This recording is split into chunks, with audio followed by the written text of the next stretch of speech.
নমস্কার বন্ধুরা, সুতোবাজ kitchen with ব্লগে একটা রেসিপি আজকে আবার নিয়ে চলে এসেছি। সেটা হচ্ছে মুগ ডালে চাল কুমড়োর নিরামিষ চাল কুমড়ো। মুগ ডালে নিরামিষ চাল কুমড়ো, তো সেই জন্য নিয়েছি একটা চাল কুমড়ো। এটা দুফালা করে নিয়েছি, মেয়ে আমরা করবো না তো ছেলে করে দিয়ে গেছে, বলে নিলাম।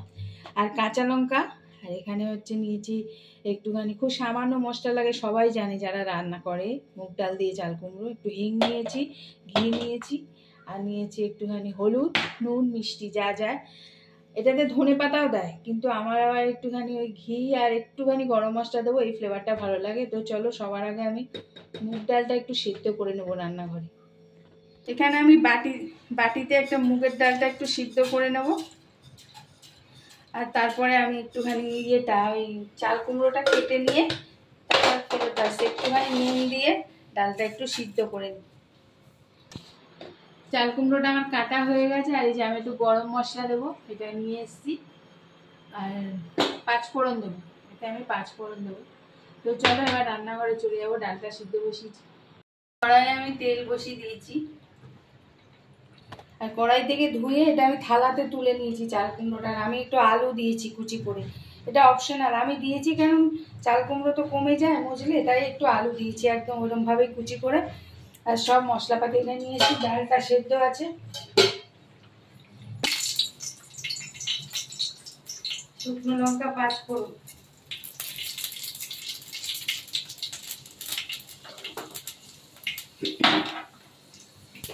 আর দিয়ে দেবো একটু হিং,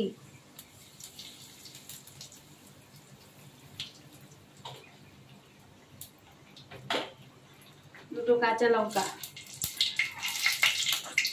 এবার চাল কুমড়োটা দিয়ে দেবো, আরো কিছু দেবো, একটু বেশি দিয়ে দিলাম নুন সামান্য, একটু হলুদ,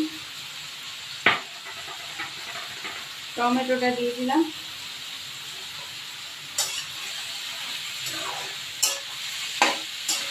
এবার এটা হবে খানিকক্ষণ। চাল কুমড়োটা খানিকটা মুড়ে এসেছে পর, এতে কিন্তু আর মশলা দেবো না, মশলা যা দেওয়ার হয়ে গেছে দেওয়া, শুধু মিষ্টিটা দেবো। দিয়ে দেবো এই সিদ্ধ করা ডালটা।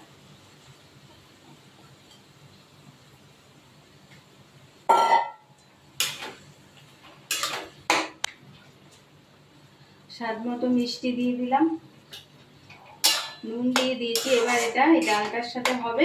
নামানোর আগে আমি একটুখানি ঘি আর গরম মশলা দেবো, বললাম আগেই ধনে পাতাও তোমরা দিতে পারো, আমি ঘি গরম মশলা দেবো। তো এটা হতে থাকে,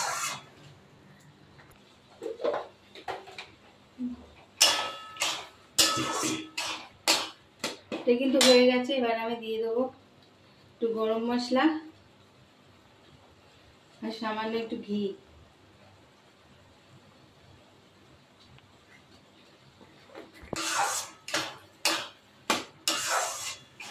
একদম রেডি হয়ে গেছে, এবার নিভিয়ে দেবো।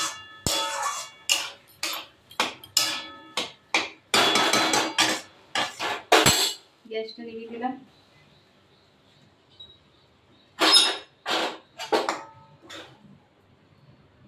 সার্ভ করে দেখিয়ে দিচ্ছি।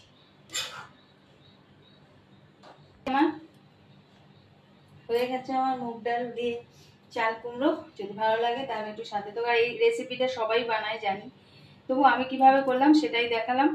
ভালো লাগলে সাথে থেকো, আসবো পরবর্তী কোনো ভিডিও নিয়ে। ততক্ষণের জন্য সকলে ভালো থাকো।